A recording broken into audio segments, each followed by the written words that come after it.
Subhanallah, alhamdulillah, la ilahe illallah, la havle ve la kuvvete illa billah. Бұл зикирлерді сілер оңайлы ойлап атасыңар.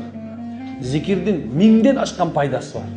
Ошоның бирөөсү, эгер кимде-ким ихлас билан, акыйкат Аллахтын ыраазылыгы үчүн зикир кыла турган болсо, ал тамак болот. Түшүнбөй атасыздар азыр. Куат, күч болот. Пайгамбар саллаллаху алейхи вассалам бирөө сахаба сурап атқан, "О Аллахтын элчиси, чарчоо мени алып атат. Чарчап атаммы?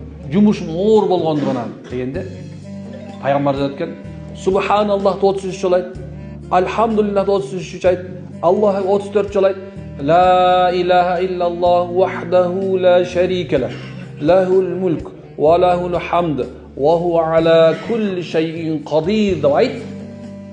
Иншалла Аллах сага куат күч берет dedi.